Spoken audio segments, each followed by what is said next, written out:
अब बात तमिलनाडु की करते हैं। तमिलनाडु विधानसभा के परिणाम आए आज 5 दिन हो गए और आज जाकर कंफर्म हुआ है कि तमिलनाडु में किसकी सरकार बनेगी। कई पार्टियों ने समर्थन देने का ऐलान किया। कौन कौन से दलों के द्वारा टीवीके को समर्थन दिया गया है और कितने विधायकों की टीवीके को जरूरत थी, सब कुछ आपको समझाते हैं। तो चलिए, इंतजार की घड़ियां खत्म हुई और अनिश्चितता के बादल छट गए।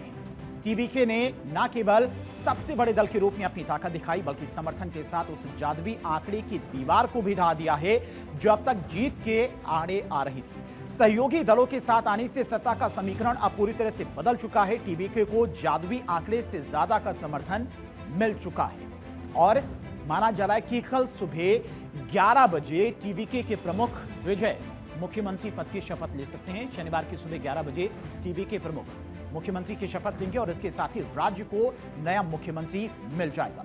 शुक्रवार देर शाम प्रदेश के राज्यपाल राजेंद्र विश्वनाथ अर्लेकर ने उन्हें सरकार बनाने का न्योता दिया। राज्यपाल भवन में हुई मुलाकात के बाद में विजय ने इस ऐतिहासिक जिम्मेदारी को स्वीकार किया है। अब आपको दिखाते हैं कि जीत का वो नया समीकरण जिसने टीवीके के लिए राजभवन का रास्ता साफ कर दिया। कितने विधायकों की जरूरत थी, कौन कौन से दलों ने उनको समर्थन दिया है। तो टीवीके के अपने जो विधायक हैं वो हैं 107। अब बहुमत के लिए चाहिए 119।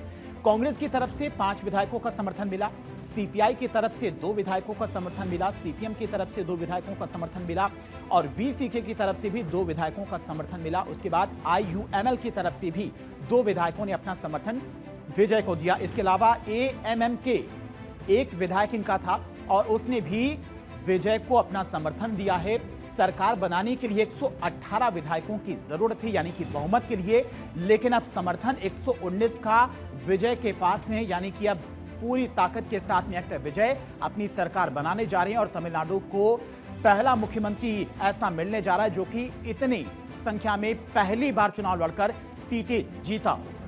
107 सीटें पहली बार में टीवीके ने जीतकर यह साबित कर दिया कि किस तरह से उनका जो घोषणा पत्र था, मैनिफेस्टो था, जो ऐलान किए गए, जो वादे किए गए जनता से, उन वादों पर जनता ने पूरा विश्वास जताया है। और इसी के साथ में कल सुबह 11 बजे माना जा रहा है कि विजय मुख्यमंत्री पद की शपथ लेंगे और उसको लेकर भव्य तैयारियां भी की जा रही हैं। मंत्रिमंडल किस तरह का होगा उसको लेकर भी तमाम रणनीतियां बनाई जा रही हैं। तमिलनाडु विधानसभा चुनाव में बड़ा जन समर्थन पाने के बावजूद थलापति विजय की टीवीके सरकार बनाने से 10 कदम दूर थी।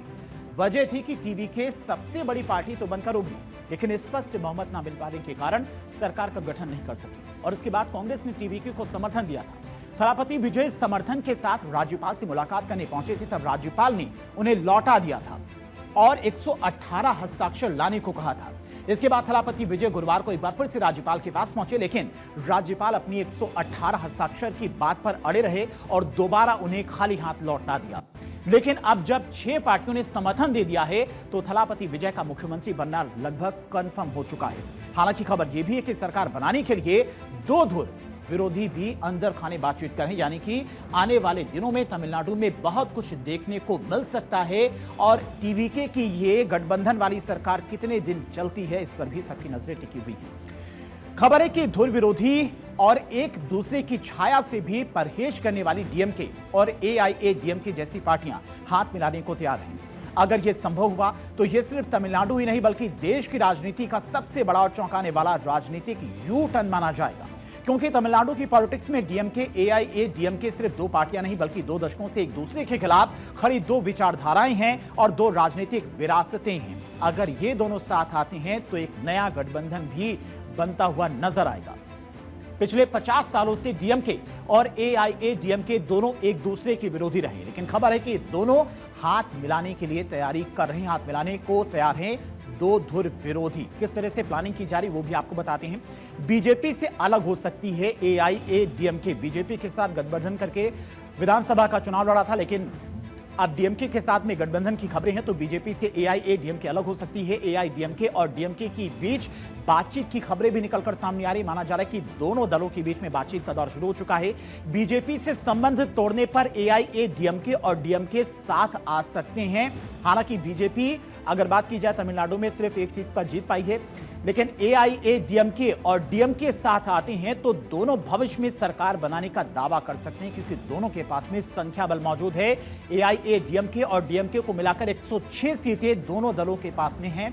यानी कि अगर ये गठबंधन बनता है तो एक नया समीकरण तमिलनाडु में देखने को मिल सकता है। विजय की पार्टी के लिए सरकार बनाने का रास्ता भले ही साफ दिख रहा हो, लेकिन तमिलनाडु की सियासी गलियारों में सुगबुगाहट कुछ और ही कहानी बयां कर रही है। सत्ता की रेस में पिछड़ने के डर से डीएमके और एआईएडीएमके के बीच में बढ़ती नजदीकियां राज्य की राजनीति में एक ऐतिहासिक शिफ्ट का संकेत दे रही हैं। क्या यह सिर्फ एक संयोग है या विजय के बढ़ते कद को थामने की कोई गुप्त व्यूह रचना है? और ये भविष्य के गर्भ में छिपा है। साथ ही देखना यह भी होगा कि इन दोनों का मुकाबला टीवी के प्रमुख विजय कैसे करते हैं और उनकी सत्ता कितने दिनों तक चल पाती है।